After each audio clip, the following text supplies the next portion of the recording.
Okay, so this is a little how-to tutorial on my series on prefix verbs.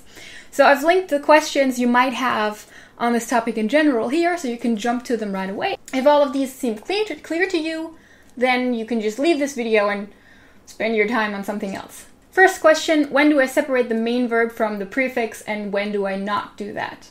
I made an entire video basically only about that topic. You can check it out here. And that's that. What are prefixed verbs? Don't you mean trennbar and untrennbar? Well, yes. First of all, I have to clear up one misconception. For some reason, I decided to call these verbs prefixated because it sounded right to me. That is, however, not a word. That's something I made up. So in English, you call these prefixed. Now on to the actual question that I just asked. So, when I say prefixed verbs, or in previous mentionings, prefixated, because that's still not a word, I just adopt that shit from German because we say präfigierte Verben, what I'm actually talking about are indeed trennbare, so separable, and untrennbare, so inseparable verbs. Those last two seem to be the more widespread terms for these. Now, I don't know the exact reason for why these are used more commonly, and there might be some minor difference I'm not aware of, but I will be using the term prefixed just because I don't have to say trennbare and untrennbare all the time then, and that's, you know, I'm kind of a min-maxer. Gosh, I'm such a nerd.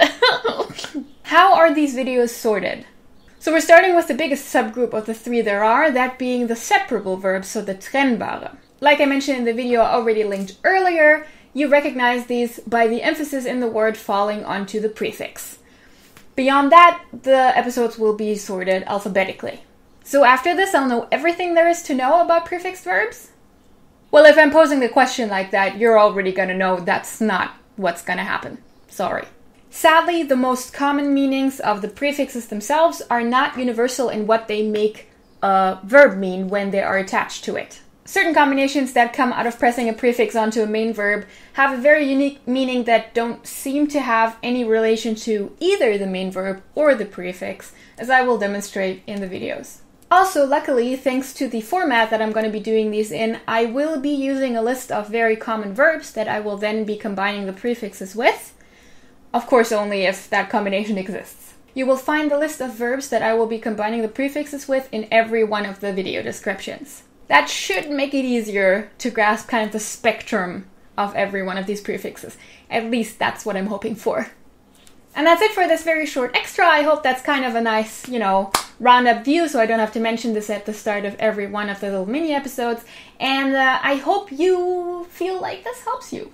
And beyond that, I'll see you next time. Bis dann. Tschüss!